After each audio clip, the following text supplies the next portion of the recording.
Star Trek writers take Starship Enterprise where it's never gone before. Woke politics. Who wants to tell Fox the bad news?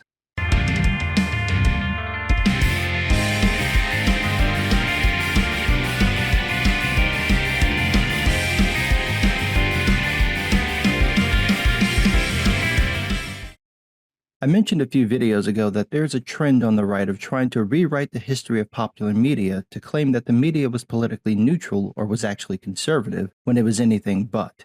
I've seen some doozies, but this take by Fox News is peak stupidity. David Marcus, no, not Captain Kirk's son, just some random moron from Fox, penned this article whining about how Star Trek has gone woke. Mr. Marcus whines, quote, "Since its creation in 1966, the franchise has had myriad iterations on big screen and small, basically invented the sci-fi convention, and has charmed audiences across every generation. But in 2 recent episodes, writers crossed the line where no Star Trek has gone before. That is to say, they got directly involved in partisan politics." Really? Because I seem to recall an episode called Let That Be Your Last Battlefield, which was an allegorical tale about the pitfalls of racism that aired on January 10th, 1969. There was also the 1968 episode A Private Little War, which is about the Klingons, who were often stand-ins for Russians, arming the less advanced species. Speaking of Klingons, there's also that pesky film called Star Trek VI, The Undiscovered Country, which was another allegory about the end of the Cold War. That's just sticking with the original series, and that ain't even the tip of that show. We still got the whole rest of the shaft to go. Do you really want to deep throat this bullshit idea that Star Trek is a bastion of political neutrality? The first blatant example of electioneering, I guess that's a yes. On Star Trek Discovery was a cameo by current and former gubernatorial candidate Stacey Abrams as none other than the president of Federation of Planets. No and no. No, it's not electioneering. Politicians have appeared on TV shows and in films for decades, often playing themselves. While you can argue that politicians are always campaigning, their appearances usually don't result in people running to vote for them. That's probably the case for Stacey Abrams, who played the president of United Earth, not the president of the Federation. A simple memory alpha search would have shown that, but I know how you Fox guys are with things like facts. You wouldn't want them to get in your way, which is probably why you didn't explain the context of the scene. Abrams came out to rejoin the Federation and talk to Mikey Burnham about exploring new worlds. She's barely on screen for a few minutes and says nothing of any remote importance, and fuck you for making me watch any part of that shit show just to find out. Abrams was there just to fangirl because it turns out Abrams is a Trekkie. So you're over here bitching because a Star Trek fan got a cameo. It'd be one thing if you were upset that it wasn't real Star Trek, and it's not, but instead you're pissy because what? She's a politician? Would you be bitching if it was Orange Man Bad, Plan Mom, or Chester McGates instead? Anyway, what was your other example? The second was a weird plot twist in the pilot of a new show, Strange New Worlds, in which the 2020 Capitol riot is depicted and blamed for starting the Second American Civil War and the destruction of the planet. To put it more succinctly, Orange Man Bad. You know, it'd really help your argument if Star Trek didn't have a history of using actual historical events as plot points for the show. But it has, numerous times, going all the way back to Patterns of Force, again from 1968. It makes sense for the writers to use January 6 as a spark for a new civil war, considering how often people today have spoken about a potential second civil war, and use January 6 as another sign of that supposedly impending conflict.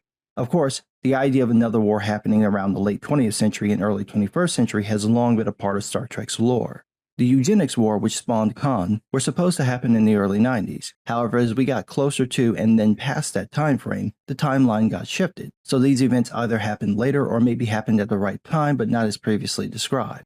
Whatever the changes made to accommodate reality versus the lore, it makes no sense writers wouldn't use actual historical events that cause a great deal of conflict as focal points for lore-related events. It seems like you're just bitching to bitch, which I understand is Fox's thing, but whining about Star Trek, the politically driven show, being too political is a special kind of stupid. And it just continues, quote, "To be fair, since the original 1960s series, Star Trek has always delved into cultural and societal issues. It has always been credited with diverse casts and tackling issues like saving the whales, remember that, and with reflecting American and global foreign policy. All of that should live long and prosper, but these 2 recent incidents go a good deal farther. This isn't issue advocacy. It's pure partisan politics. How? One is a politician having a cameo, and the other only uses footage from the Capitol riot. There's no commentary about the event itself, the people behind it, the people defending it, or the networks, like yours, who go out of their way not to condemn it. By your logic, Fifth Element went too far when it showed Lilu watching war footage and crying. This is part of a broader galaxy of problems, as we saw recently with Disney, which owns Star Wars, going to battle with Florida Governor Ron DeSantis. The central confusion here is the difference between showing broad support for things like basic civil rights and openly advocating for one political party's answers for securing them. Supporting civil rights and supporting a party's plan to secure them aren't mutually exclusive.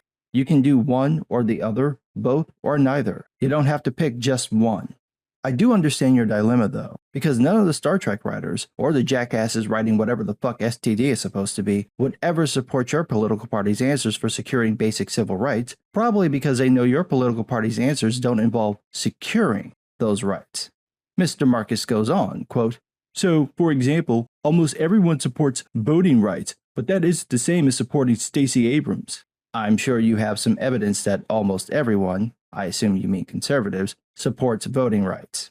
Almost everyone condemns the Capitol riot and political violence, but that's not the same as placing unique blame on one single event from one side of the spectrum." Yes, which is why you're going to show us evidence of Fox News constantly railing against the Capitol riot and never say, blaming the left for riots that happened in the summer of 2020 in the wake of George Floyd's murder. I'll wait with bated breath for that evidence. Ultimately, the problem here is that this kind of political signaling is alienating. So you're not going to show any evidence of your point. Is that because you couldn't be bothered to look for some, or because you knew you wouldn't find any? Just curious. But you were about to make some moronic point about Star Trek alienating you because you're a red shirt or something? Ultimately, the problem here is that this kind of political signaling is alienating for those fans who are not part of the Democrat Party political tribe. I have a technical question, real quick, it won't take long. Have you ever watched Star Trek? I'm not talking about it being on in the background while you're rummaging through your Reagan spank bank. I mean, have you actually watched the shows? Because I don't know how you watched the shows and got the impression that they were trying to be politically neutral. They're as neutral as fire in a dry forest.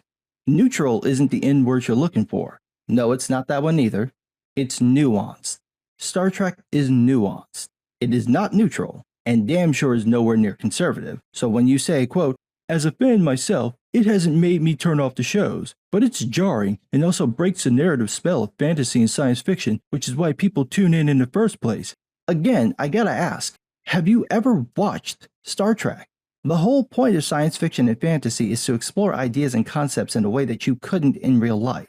Take an episode from TNG like The Outcast, the episode about the androgynous race where some of the people feel that they're really male or female. Riker falls in love with Soren, one of the aliens who feels that she's female, and then discovers that her people find those like her to be degenerates and a threat to others, especially kids. So they send them to therapy to be conditioned or converted to the proper non-sex. Soren tries to hide what she really is, but she and Riker are eventually discovered. Riker goes to try to take the blame, but Soren admits the truth, and in a passionate speech, she argues for her, for lack of a better word, humanity, and desire to be treated no differently than others. However, the non-woman running things basically goes, "Nice speech, but we're still converting your ass." And so Riker tries to rescue Soren, only to find her permanently changed. Now, what part of the political signaling took you out of the story? Was it the part about Riker falling in love with an alien woman? Was it the part about the woman having to hide what she really is out of fear that if her people found out, she would be punished? Was it the part where the punishment for being the wrong sex and having the wrong sexual attraction was to be brainwashed? Was it the part where Soren's plea for basic tolerance fell on deaf ears? Was it the part where Riker offers to take Soren to the Enterprise so she'd never be a threat to her society again, and her people turn the offer down because they'd rather destroy Soren's mind just to make an example of her than let her go? Or was it the part where her people share your political views, and so when those views are shown in a culture different from our own, their cruelty and barbarity are revealed for all, even you, to see? Because if that's it, maybe you're watching the wrong show. Mr. Marcus continues, quote, "It feels like the writers and creators of the new line of Star Trek shows, which also includes Picard, don't think just writing a good TV show is important enough work. Like so much of corporate America, they think they have to save the country and the planet while they do it. Leave the planet saving for the fictional Starship Enterprise." The list of people inspired by Star Trek who've literally changed the world is far too long for any video. We're talking millions of people who've gone into science and medicine and engineering, all inspired by the vision of a world without discrimination or prejudice, without hunger, without poverty, without pollution, a world where people are motivated by what they can contribute, not what they can gain. And those people have created everything from our medicine down to the devices we use to communicate.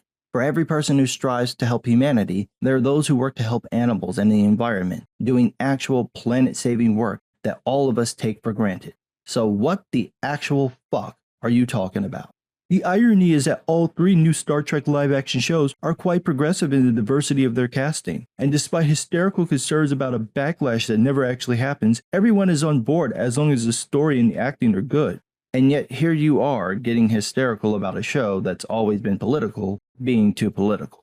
Artists can, always have, and should use their work to hold a mirror up to their culture society, even to advocate for broad agenda items.